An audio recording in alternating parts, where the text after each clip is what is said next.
Hello and welcome to the Studio Meala Podcast. This is going to be a slightly different one to the ones before because we're talking to someone who isn't working at Meala, but right from the start we did hope to talk to anyone who'll talk to us about working in the animation industry, even if that means talking to say rivals sounds antagonistic, so we won't say rivals. Rival in the anime/manga sense might be good. Okay, we'll go with that. So, joining me today is not our enemy, Eimhin McNamara. How's it going? It's a nice intro. I've got more, hang on. Oh. Evan is a filmmaker, animator, and illustrator based in Ireland. He also works as an educator in schools and colleges. And if none of that is true, then Evan, I'm afraid you're going to have to update your About Me section on your website.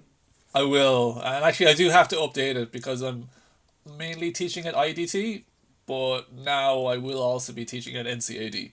So I need to amend that anyways. How did you end up getting into teaching?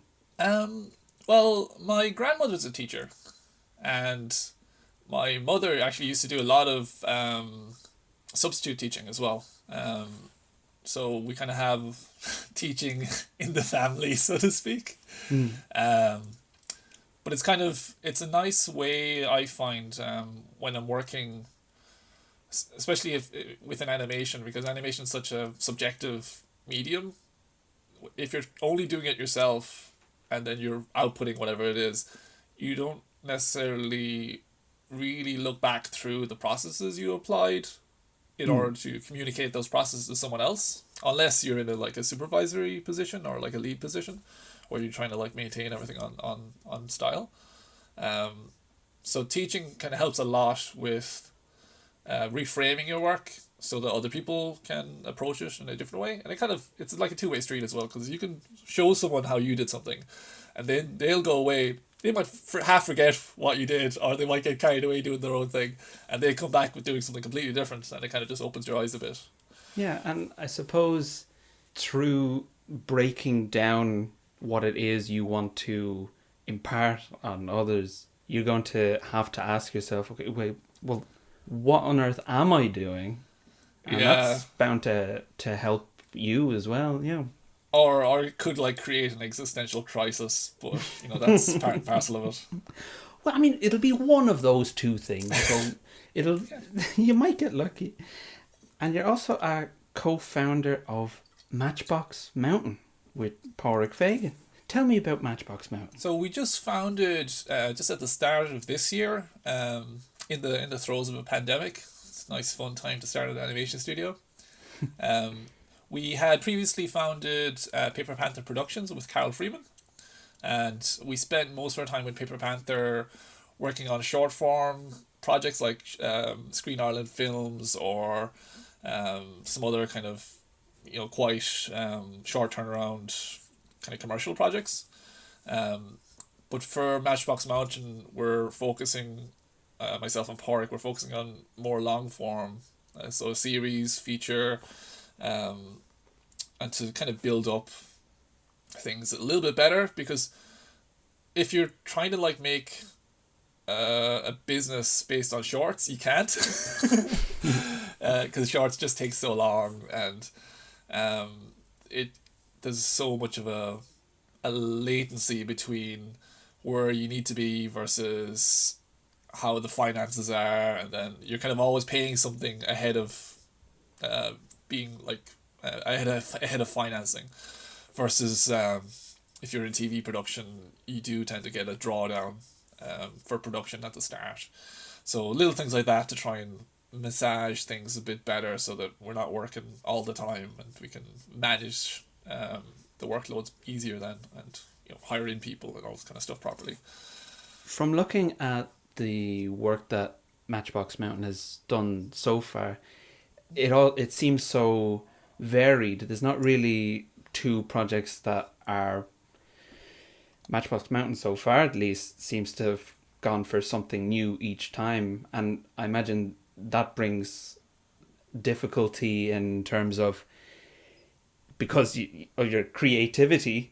I'm saying be less creative, and it'll. Yeah, it is a funny thing, because one thing we kind of quite like about the work we do is each project is approached kind of fresh and not and treated as a novel idea.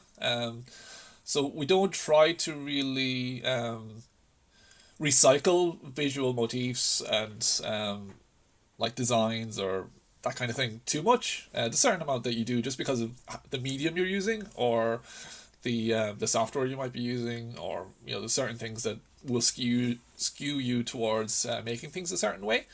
But generally, yeah, we try and approach an idea and go, okay, well, what will fit to this idea, rather than going, oh, we kind of have something, we can fit the project to that already. So we've done quite a few 2D projects. We've done cutout. We've done puppet. I did a spot for a Netflix show that was like a mixture of wooden puppets, an elephant made out of black tin foil, paint on glass animation, and cutout. And yeah, it was very novel. But then you're exactly right. Like stuff like that, it takes such a there's such a like a ramp up time at the start where you're trying to build this very new thing that it can often squeeze your production time quite a bit while you're trying to resolve all those technical details of like, okay, well, if the design looks like this, or if the character looks like this, what way do we need to actually manage production around that aesthetic that we've built? But we're at this point now that we've tried nearly all types of animation. Like we've done sand animation, we've done like acetates on lightbox animation, kind of like a stained glass window style. I've animated using AstroTurf for Larkin Finnegan's feature, Vivarium. There's like one stop motion shot in that. Which I was very pleased that he invited me on. It was very very nice. And then there's any number of like approaches you can do with stop motion that you can also do an equivalent weird thing in like digital processes. Like even with my work for the cartoon Saloon, like amalgamating like VR, 3D, and like single level charcoal and graphite animation. It's kind of, because we do things in a kind of ridiculous way, it's something we're known for, I guess. So then people go, oh, they're kind of like, it's not just like a case of like, oh, they can do kind of experimental stuff, but being able to work with experimental media, but also being technically good at the animation side or the editing side or whatever you want to say. There can be a certain ghettoization sometimes of the experimental animator, where there may be an experimental animator because they're not able to perform at the level of like a studio animator, let's say, in terms of technical skills. But then you have people like Caroline Leaf that blow that out of the water, or Joanna Quinn, that are just amazing animators. Regardless of the medium they use, you can see the immediate skill with timing and posing and pacing. It is amazing that regardless of what you decide to make your medium, so many of the fundamentals stay true, no matter, like, if you pick up a lump of sand, or if you're drawing with a pencil, or if you're controlling a object that does not exist in a 3D space. there's still a kind of, these are almost the rules. This is what works. This is what will create the illusion of life, which is a phrase that I'm thinking of copywriting before anyone else thinks to use it. You definitely should. You should try and copyright Day of the Dead as well while you're at it. I'm scribbling that down right now. Yeah, that's a good note. Yeah, put that in your wallet and walk away home.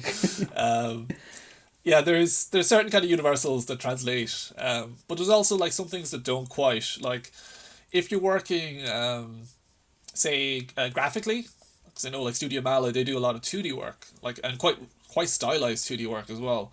And even from my work with Cartoon Saloon, that they're known for their 2D style. Even as the Breadwinner is kind of a little bit more dimensional in its environments and in its kind of staging. But the trilogy that Tom and then Ross as well directed, they're really stylized and really flat.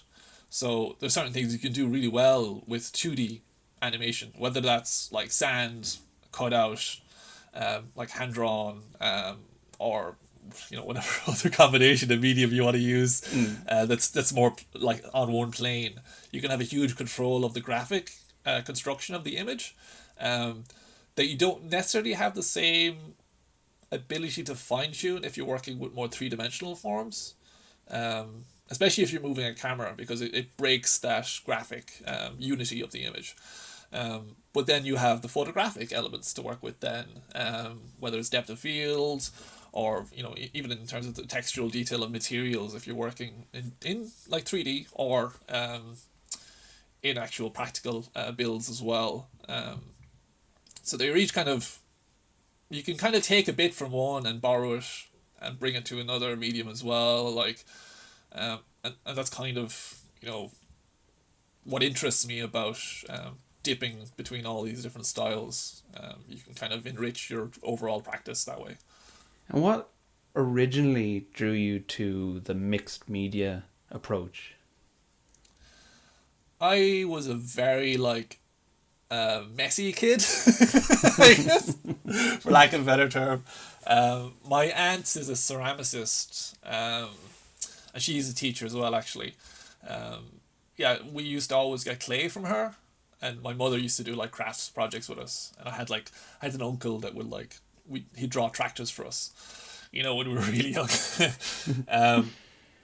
And even just the idea of building things out of Lego, or of whatever other bits and pieces you might have, it's generally it's like a problem solving thing that comes into play when you're trying to make an image or construct something. And I think that's what draws me more than, say, the I don't know what you call it, like the idea of being an artist or making art. It's more like solving a problem, whether that's trying to catch a fart in terms of expressing a feeling through animation, or it's a very elusive thing, or it's more like, okay, well, you need to construct a rig that you can wind up and wind down. There's a few things that it's kind of scratches that engineering part of your brain, where you're building things. And that applies both practically and digitally, where you might be building a rig with wood or metal or geared mechanisms or whatever it might be, but then you'd be doing something maybe similar if you're working in either Toon Boom, After Effects, or Animate, or any other elements like that, even Blender, let's say, or any of the 3D programs where you're building rigs and you're working with maths, really, in terms of how those systems work, but in a very intuitive way, rather than having to actually get out the ruler and calculate forces and trajectories and weights and stuff like that. You don't have to worry so much about that digitally. But I must ask about the beautiful Wolfvison sequences in Wolfwalkers. You were a supervisor on those? Yeah. So, Tom and Ross, they... I was in Kilkenny for the Kilkenny Animated Fest, because we had there was some films that we produced with Cartoon Saloon as part of a TV series called Cool on Tea. So it was like an Irish animation to go along with musical adaptations of Irish poems or Irish songs, supervised by Keela, like Colm O'Shnodic and his team. And so I did one which featured Keela's music and Lisa Hannigan singing, and Pádraig did another one that featured Keela singing and one of the guys from the Coronas, that did the singing for his one, and his was based on a Raftery poem, basically. So Raftery was a blind syphilitic bard that wandered Mayo, and yeah. So he did like a really stylized, almost like 8-bit style cutout film with like lots of glitter and things like that. And then I did for the Lisa Hannigan one. It was based on a poem by Martin O'Diran, who's a poet from Inishmore. And I grew up around Liston Varna, so I used to always spend like summers on the islands, on the Iron Islands. So I'd be very familiar with that area. But as part of that, they did a performance, like a live performance of the songs with the animations. So it was really quite novel. Nice. And so I was in Kilkenny for that, and Tom had mentioned before, I was like, oh, maybe you drop by, we'll have a chat about something that we're thinking of. Famous last words.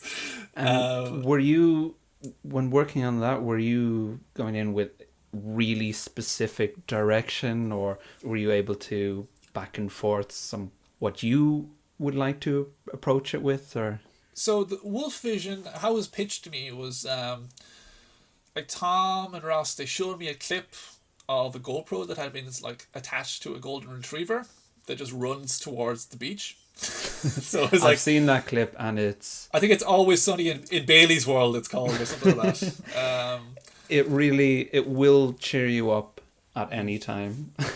So the whole idea of it was going to be kind of a roller coaster feeling. So it's like an ebullient kind of joyous, but also sometimes like a scary kind of erratic kind of feeling that you want to conjure with the movement. So beyond that, they didn't have like a lot of reference points. Princess Kaguya was one, because there's some gorgeous, like exquisite animation in it of when Princess Kaguya is running through the forest and she's like tearing her kimono off her, and it's like kind of a mixture of single level and a little bit of parallax backgrounds, and so it's like animated on 3s or 4s or 5s, but completely immersive still, you know. And initially they still hadn't at this point confirmed, but they had the song from Aurora, Running with the Wolves, and they're like, okay, we kind of want like a music video in the middle. Is how it was pitched to me initially, and it's like, okay, cool. So it's like a 3-minute music video basically, to show like them, like a montage of them learning these new abilities they have, and kind of also bonding over each other, like a friendship wise.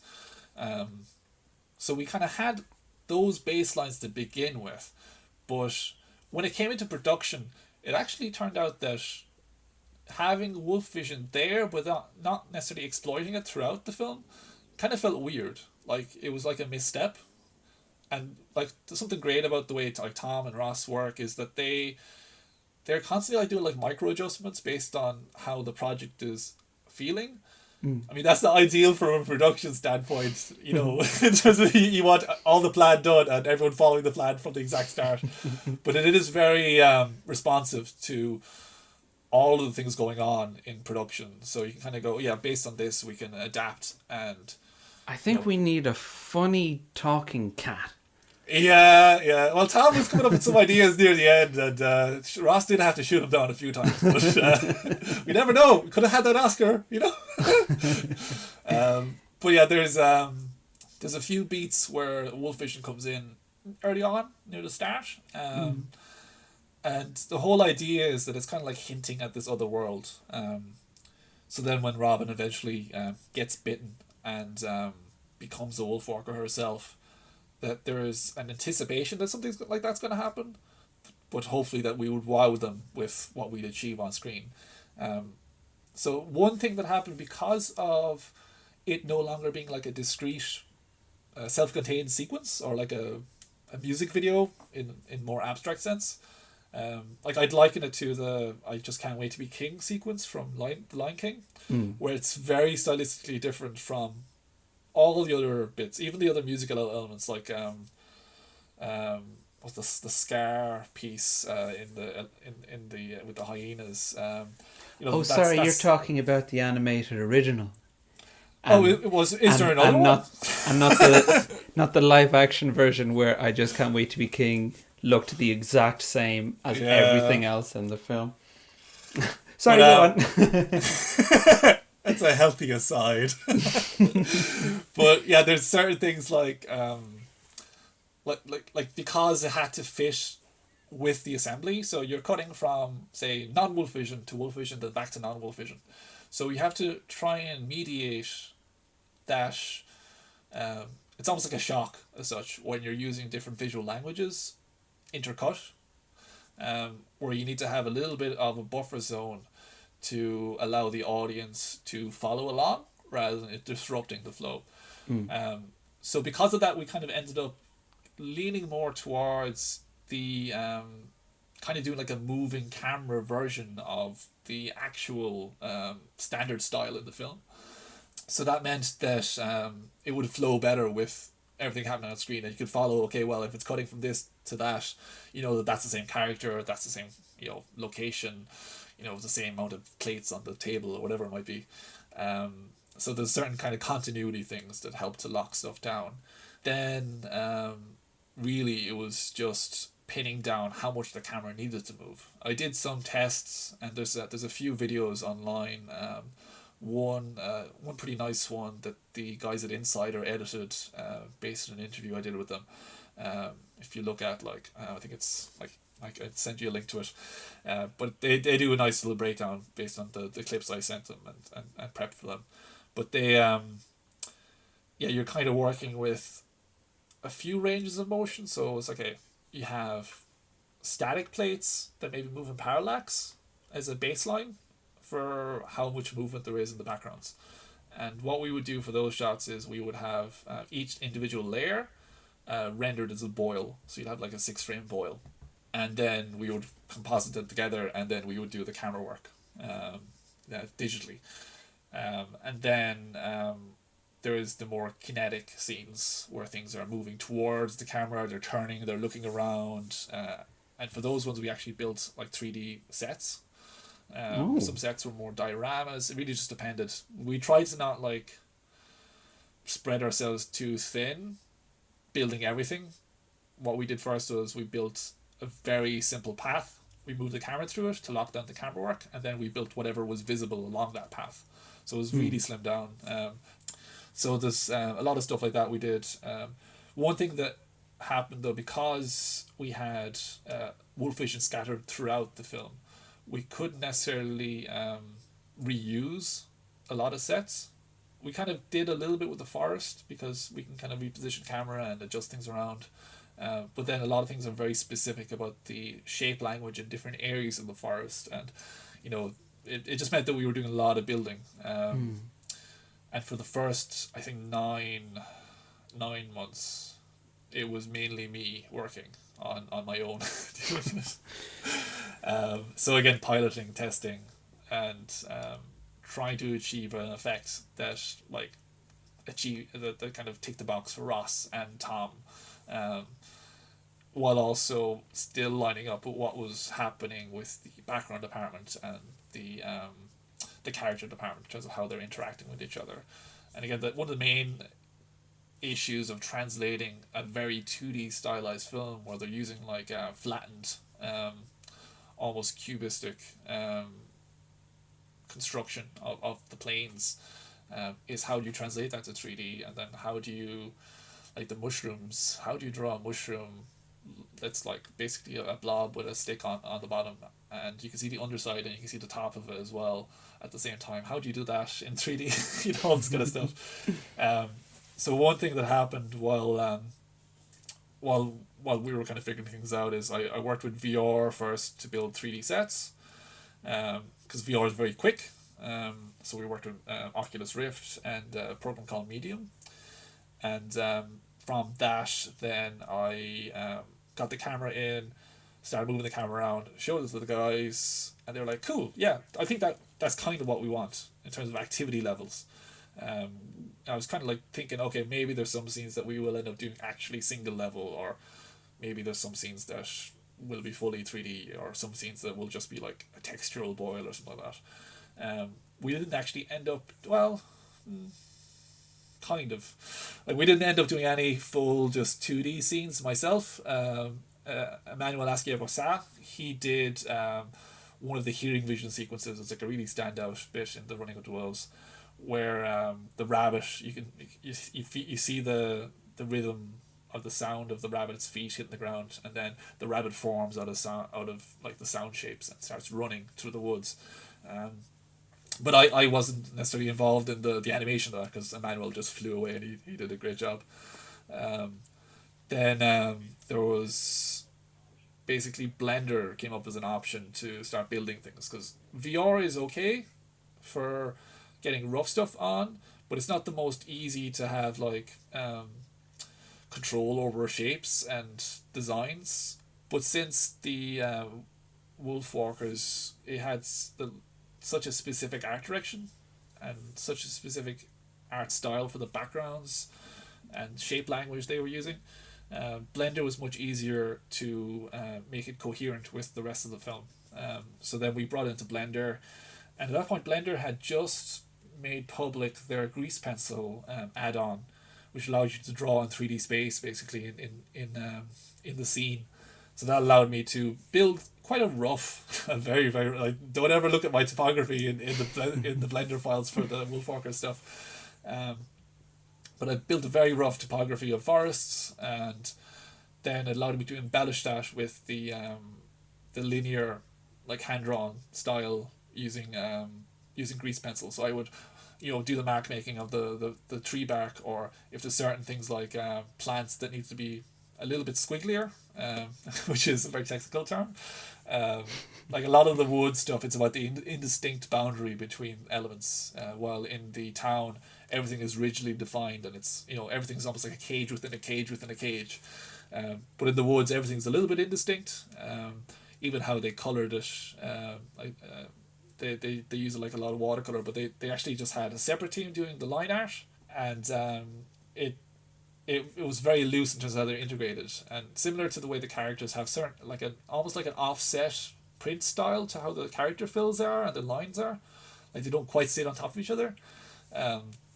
We were kind of trying to make sure that everything wasn't too rigidly structured, while still using the 3D builds as a visual anchor point for the animation, so that things didn't turn into jelly basically. So once we had that going, it meant that, okay, well, that solves one problem. It was very fortuitous, really. And from there, then, just started working through the scenes and making sure that continuity was good in between the shots either side. Because while I was working on stuff, like, my department was the only, like, it was me again for the first 9 months or so, with my production coordinator, Anna Fitzsimmons. And then people I'd check in with if there was drifts or things had been adjusted in locations, or like figuring out like how to make it coherent with what was happening elsewhere in production. It was a bit tricky because what I was doing was not necessarily on the same timeline as the shots that were happening either side of me. So we would have to flag it in production to go, okay, well, just make sure that XYZ is approached this way. Because there's less, it's kind of like the boat stuck in the Suez Canal, where it takes me much longer to turn around things than it does someone that's doing a background, let's say, because they're doing a static background. And I think background times, I think for layout, I think they were maybe like 2 hours per layout drawing, and then background final art was like 3 hours for background drawing, and then for color, which again we didn't necessarily need to worry so much about color the way we were doing it. For color, it was I think like an hour or two for background, just because they were so loose, and so it was more about the color richness than anything else. So that's like a total of maybe about 6 hours per background. Some took a lot longer, but as a baseline, like general backgrounds, and that's good going really for the speed that we're going through it. But then for mine, I had to do a background every frame. So, and also I had to do all the build and previs beforehand.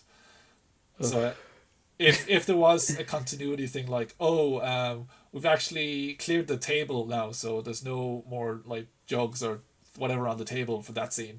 And it's like, well, I've already like built and animated it, and then I've started rendering it. So then you have to go back to the start, and so it's like a bigger ship to turn around. Yeah. But we surprisingly it only happened once where we had to like redo a shot, and it was just kidding. because one element was so similar. They were like two shots apart basically. There was a background that was being used as a reference for like a blink transition effect that we do. So sometimes there's like it'll show like the real world as it is in human vision, and then there'll be a blink transition to how it looks like in Wolfvison, which is kind of a useful device to link the two together to make sure people realize, oh, this is what's happening. But for some reason we just missed out on the correct background number by like two numbers, and thankfully that was only it was a boiling scene, so it was only like a day or so of work. But I was really surprised that like nothing else, because there's so many moving parts of the feature, let alone when it's a production that has never really done 3D like pipeline stuff before, where there's just a lot more latency. Like with 2D, you can turn stuff around. You can go into Photoshop. You can adjust things. Even if you're working traditionally on paper, you can do touch-ups in Photoshop to fix things if need be. But everything for the Wolfvison was so elaborate and convoluted. I tried my best to simplify it, but like Ross was always like, "No, we want the paper. We want the." I was like, "Okay, you guys are paying the bill, I guess." So I ended up on it twice as long as initially planned because of that. But a positive experience, right? Yeah, I mean it's out there now, and I think it's getting another release as well in the cinema, which should help. It was in the Lighthouse there recently. They have a little exhibition on. I think it's there still at the moment. You can see a lot of the final art backgrounds and some of the concept art too. It's worth a trip. Book. House, book. House, book. House. Finally, I'd like to pull out an oblique strategy card from the Oblique Strategies set created by Brian Eno and Peter Schmidt. Nice. These cards, as regular listeners will know, were designed to be inspirational for creatives. When you're stuck on a project, you simply draw a card and it will instantly make you an incredible artist. If I could just have an interjection there. Before I knew about those things, and I think I heard about it initially from Sean talking about the cards that he got from his father, like with the first set of podcasts pre Owen. But we developed a similar technique when we were doing the workshop films, where we would basically get just arbitrary word suggestions, and then we get them to pick the words out of a hat and then combine them. It's very useful. Yeah. It's amazing how when you are stuck in a rut creatively, just anything that will derail you. Because I think maybe what happens is you're kind of stuck on one thought of like, I need to get this done and it's supposed to be like this, but this isn't working, and you're trying to make that work. So just anything that will make you go, oh wait, other options. And then you can even just throw away all those other options and then go back to the first one and go, actually, I can make this work now. Yeah. All these options are terrible. I got to stick with it. Well, let's see what we've got and what it inspires. Okay. The card says, what are you really thinking about just now? Incorporate. I was just looking at an armature that we have here in front of me. That's like a combination of brass tubes. And I was going, why did I put that in where the scissors are? I'm constantly distracted by whatever's in front of me. Yeah, that's mainly I have like a little bit of graveyard in my flat at the moment, because we left the old studio building. We were in A4 Sounds, which is like a mixed disciplinary community art workspace. They're still there, but we just couldn't necessarily use the space for animation production because during lockdown and quarantine and all this kind of stuff, it kind of means you can't really work face to face with a lot of people in groups, which really gets in the way if you're doing like stop motion production, really. So we kind of emptied out our studio space there. We took apart all the multiplane rigs that I built and designed, and then I have like a bit of a graveyard of like characters and parts. I have some like birds from Porix Cool Tea project, and I have a drawer full of my backgrounds that I did for the Antarctica Cool Tea project, and just lots of like bits that I still need to sort through. So that's like constantly in the back of my head are things like that where I need to like, I should actually fix them up. And I'm very bad because I can't throw something away. Oh yeah. Which it's kind of like both a bane and a boon if you're in stop motion or like production design, or if you're like a model maker, if you are like that. So it kind of you can kind of end up indulging yourself maybe a bit more than you should, keep holding on to things in case they become useful. Well, sometimes they do though, and you're vindicated. You can make a big Infinity War style. Everyone from all your previous projects, they can just be all animated brawling. Oh yes, the greatest crossover event in the history of Matchbox Mountain. Yeah, just do a big Royal Rumble. Get a toy wrestling ring and just have them all go for hell for leather in there. But I do quite like documenting the process, like how things are made, it maybe it's a little bit part of trying to understand how we can improve on it next time, but also trying to feed that that machine of like promotion, or like if you're kind of making something twice, really. You're making it once for the actual project, but then you have it there sitting for you that you can make it maybe work for you again, in its capacity as an object. That helps you maybe drive up more attention or whatever it might be.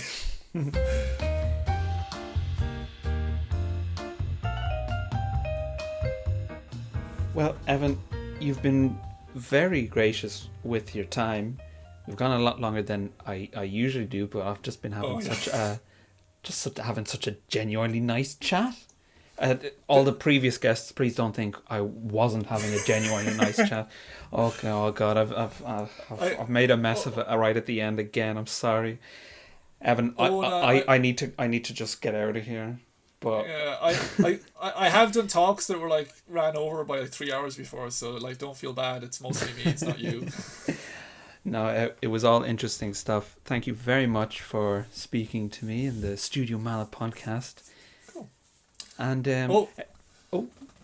I'm having a print sale at the moment. For spooky season. There's a pitch right at the end. I should actually plug. I should actually ask guests if they want to plug things. I always assume nobody does. But I should. I'm not a capitalist, but we can pay the bills. I mean, everyone's a capitalist once the bill comes through the door. It's like, oh right, okay. Evan does wonderful prints, sells them online. His work is incredibly good. Why not head over there and pick something up? I'll send you that brown envelope in the post there. Truly, your work is excellent, and I hope listeners will check it out.